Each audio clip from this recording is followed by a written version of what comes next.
नमस्कार. पोलीस भरती 2025-26 साठी प्रत्येक घटकानिहाय मैदानी चाचण्या सध्या सुरू आहेत. यामध्ये पाहू शकता सगळ्यात जास्त म्हणजेच मुंबईसाठी जास्त जागा 2,500 पेक्षा जास्त जागा असून यामध्ये पूर्ण जागांची वाढ सुद्धा झालेली आहे आणि त्या ठिकाणी जे सगळ्यात जास्त अर्ज आलेत त्यासाठी पोलीस भरतीची प्रक्रिया सुरू आहे. आजचं मला वाटतं तिसरा चौथा दिवस असेल, 16 फेब्रुवारी.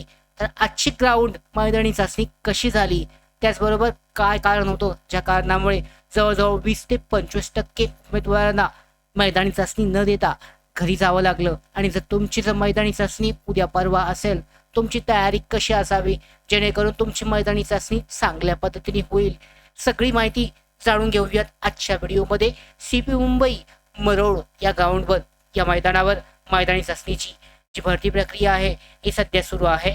तर यामध्ये कशा पद्धतीने झाली हे जाणून घेऊयात.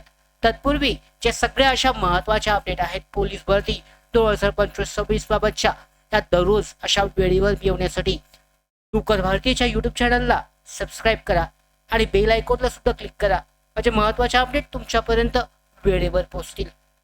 तर सीपी मुंबई मरोळ भरती 2026 साठीची माहिती आहे. 16 फेब्रुवारी आजची तारीख. यामध्ये ग्राउंड प्रक्रिया झाली होती. आता तुम्हाला माहीत नसेल, सगळ्या उमेदवारांना माहीत असेल ज्यांची मैदानी चाचणी पुढे आहे मरोळ या मैदानावर कसं पोहोचायचं. तर Chhatrapati Shivaji Maharaj terminus CSMT railway स्टेशनवरून घाटकोपर लोकल या ठिकाणी 10 रुपयामध्ये तुम्ही जाऊ शकता. त्याच्यानंतर घाटकोपर मेट्रोने मरोळ नाकामध्ये 20 रुपयामध्ये 5 मिनिटांमध्ये पोहोचलं जाऊ शकतं सगळ्यात फास्टमध्ये.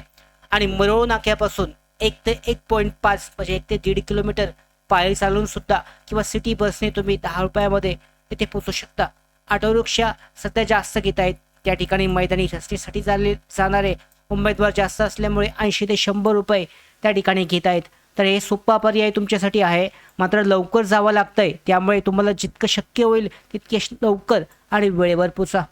यापेक्षा तुम्हाला जो दुसरा ऑप्शन आहे राहण्याचा आणि जेवणाच्या सुविधेसाठी, राम मंदिराजवळ पाहू शकता 100 ते 150 मीटर अंतरावर राहण्याची व्यवस्था आहे.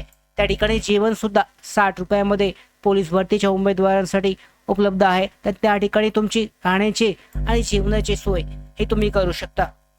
आता महत्त्वाचं गोष्ट म्हणजे पोलीस भरतीसाठीचा जो रिपोर्टिंग टाइम आहे, समजा तुमची उद्या किंवा परवा मैदानी चाचणी आहे, तर रिपोर्टिंग टायमिंगच्या वेळेला तुम्ही पोचणं आवश्यक आहे. तर रिपोर्टिंग टायमिंग काय दिलं आहे, हॉल तिकीटवरील रिपोर्टिंग टायमिंगच्या 1 ते 2 तासाआधी तुम्हाला जाणं आवश्यक आहे.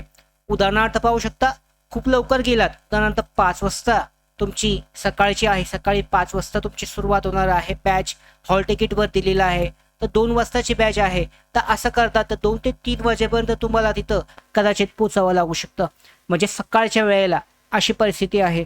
तर ग्राउंडमध्ये जाताना सगळ्यात महत्त्वाचं जे काय तुम्ही घेऊन जाणार आहात यावर तुम्हाला कदाचित बाहेर काढलं जाऊ शकतं. त्यामुळे ज्या गोष्टी तुम्ही घेऊन जाणार आहात ते तुमच्याकडे चांगल्या पद्धतीने अगोदरच तयार असणं आवश्यक आहे. जर चुकीची एखादी गोष्ट जरी झाली तरी तुमची पोलीस बनण्यासाठीचं जे स्वप्न आहे हे पूर्ण नाही होऊ शकत आहे, म्हणजे त्या ठिकाणी तुम्हाला अपात्र ठरवून बाहेर काढलं जाऊ शकतं. त्यामुळे खूप जास्त उमेदवार असल्यामुळे हे पटकन होत आहे. त्यामुळे तुमच्या गोष्टी अगोदरच तुमच्यापाशी तयार ठेवा. यामध्ये पहिली गोष्ट म्हणजे फक्त ओरिजिनल आधार कार्ड जे आहे आणि हॉल तिकीट आणि 1 ते 2 फोटो हे तुमच्याजवळ असू द्यात, म्हणजे ओरिजिनल आधार कार्ड घेऊन जा आतमध्ये. त्याचबरोबर हॉल तिकीट सुद्धा तुमची जी प्रिंट काढलेत तुम्ही ते हॉल तिकीट आणि 1 ते 2 फोटो सुद्धा तुमच्याजवळ असू द्यात. त्याचबरोबर बॅग सुद्धा बाहेरच ठेवायची, आतमध्ये घेऊन जायची नाहीये. मोबाईल सुद्धा बाहेरच ठेवणं आवश्यक आहे, आतमध्ये तुम्ही घेऊन जाऊ नका. त्या ठिकाणी दिलेलं आहे त्या ठिकाणी ठेवा. या ठिकाणी कोणतीही गोष्ट चुकली तर डायरेक्टली अपात्र केलं जात आहे. त्याचबरोबर पाहू शकता घड्याळ सुद्धा आतमध्ये नेऊ दिलं जात नाही, त्यामुळे घड्याळ सुद्धा तुम्हाला बाहेर ठेवायचं आहे. दुसरी गोष्ट आहे, तुम्हाला 5 ते 8 तास बसून राहावं लागत आहे, आणि या कारणामुळे जर एवढा वेळ बसून राहावं लागतंय तर जेवण तुमचं बरोबर असू द्या. त्याचबरोबर तुम्हाला जमलं तर फ्रूट फळे तुम्ही खाऊन जाऊ शकता. 5 ते 8 तासाचा वेळ जो आहे वेटिंग हा टायमिंग त्या ठिकाणी येत आहे. तर प्रक्रिया कशी आहे, सगळ्यात पहिल्यांदा तुम्ही गेल्यानंतर स्टेप बाय स्टेपमध्ये पहिल्यांदा तुमची कागदपत्र डॉक्युमेंट चेक केले जात आहेत उद्या किंवा परवा. त्याच्यानंतर ज्यांची मैदानी चाचणी आहे त्यांनी लक्ष द्यायचं आहे. सगळ्यात महत्त्वाची गोष्ट, डॉक्युमेंट चेक केले जात आहेत, कागदपत्र चेक केली जातात. त्याच्यानंतर तुमची बॅग चेक केली जाते. त्याच्यानंतर पॅडॉलमध्ये 50 जणांची बॅच जी आहे ही बसवून ठेवली जाते. म्हणजे तासभर तुम्हाला त्या ठिकाणी बसावं लागतं. एक 50 जणांची बॅच बनवली जाते आणि त्या ठिकाणी 1 तास त्या ठिकाणी बसावं लागतं. त्याच्यानंतर ओळखपत्र चेक केली जातात, तुमचं सिग्नेचर चेक केली जाते, सही, फोटो तुम्हाला स्टिक करायचा आहे. त्याचबरोबर प्रमाणे तुमची सगळी जी माहिती आहे त्या ठिकाणी लिहायची असते. त्याच्यानंतर तुमची उंची मोजली जाते. उंची 165 सेंटीमीटर आवश्यक आहे, कमी असेल तर बाहेर. त्याच्यानंतर छाती 79+5 सेंटीमीटर या इतकी आवश्यक आहे. यामध्ये सुद्धा वजन हे सुद्धा मोजलं जातं. त्याच्यानंतर बायोमॅट्रिक नुसार तुमचं व्हेरिफिकेशन आधार कार्डनुसार चेक केलं जातं. थंब आणि फोटो यामध्ये सुद्धा चुकीचं काय आढळलं, तुमचा थंब होत नसेल, तुमचा फोटो बायोमॅट्रिक होत नसेल तरी सुद्धा बाहेर काढलं जातं. त्याच्यानंतर चेस नंबर दिला जातो. शेवटी सगळी प्रोसेस झाले, तुम्ही पास झालेला आहात या प्रक्रियेमधून, पडताळणीमधून, तुम्हाला चेस नंबर दिला जातो आणि पायाला तुमच्या चिप लावली जाते. तर अशा पद्धतीने तुम्ही पुढच्या प्रोसेससाठी तयार राहता मैदानी चाचणीसाठी. मात्र मैदानी चाचणीसाठी सुद्धा काही वेळेला वेळ लागतो, 2 ते 3 तास तुम्हाला वेटिंग टाइम लागतो. आता यानंतर फिजिकल टेस्ट सुरू होते. मैदानी चाचणी तुमची खरी चाचणी टेस्ट सुरू होते. तर यामध्ये काय काय आहे, 100 मीटरची रनिंग, 3 जण एकत्र असतात. यामध्ये मातीचा ट्रॅक आहे आणि शिट्टीवर तुम्हाला स्टार्ट करावं लागतं. मरोळचं मैदान आहे, पाहू शकता. लाईव्ह व्हिडिओ जे आहेत किंवा यूट्यूबवर व्हिडिओ आहेत ते चेक करू शकता मरोळच्या मैदानाचे. त्या पद्धतीने तुमची तयारी तर पूर्ण झालेली आहे.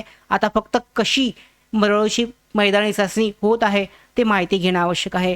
त्याच्यानंतर पुढे 1600 मीटरची रनिंग जी आहे यामध्ये सुद्धा 50 जणांची बॅच ट्रॅकच्या आतून धावून, पाहू शकता. बाहेरून धावलं तर 500 मीटर जास्त होतं, त्यामुळे ट्रॅकच्या आतून तुम्हाला धावायचं आहे. ट्रॅक जो दिलेला आहे हे ट्रॅकच्या आतूमधूनच तुम्हाला धावायचं आहे. तुम्हाला 500 मीटर जास्त होऊ शकतात, त्यामुळे 1600 मीटर 50 जणांची बॅच असते. त्याच्यानंतर गोळाफेकसाठी सुद्धा 50 जणांची बॅच केली जाते. म्हणजे 50-50 जणांच्या बॅचेसमध्ये मैदानी चाचणी घेतली जाते. आणि त्या कारणामुळे काही ज्या दिवशी उमेदवारांचे असतात त्यामध्ये काही उमेदवारांना 5 ते 6 तास बसून राहावं लागतं. सगळ्यात महत्त्वाची गोष्ट, तुमच्याकडे स्पाइक शूज असेल तर ते वापरू नका. स्पाइक बूट चालत नाही आहेत. जर स्पाइक बूट वापरले तरी सुद्धा तुम्हाला बाहेर काढलं जाऊ शकतं, बाहेर जावं लागू शकतं. त्यामुळे ही सुद्धा गोष्ट महत्त्वाची आहे. वेळ सकाळी 7-8 वाजता तुम्ही गेल्यानंतर संध्याकाळी 7-8 वाजेपर्यंत तुम्हाला मैदानी चाचणी पूर्ण होते. म्हणजे जवळजवळ 12 तास लागत आहेत. कारण 50-50 जणांच्या बॅचेसमध्ये मैदानी चाचणी सध्या मरोळ या मैदानावर सुरू आहे, मुंबई पोलीस भरतीसाठीची. त्यामुळे पाहू शकता सकाळी 7 वाजता पोहोचलेल्या उमेदवारांची मैदानी चाचणी ही संध्याकाळी 7-8 वाजेपर्यंत कंप्लीट होते. गेटमधून बाहेर यायला त्यांना एवढा वेळ लागतोय. आता 20% उमेदवार का बाहेर गेले याचं कारण सुद्धा पाहूयात.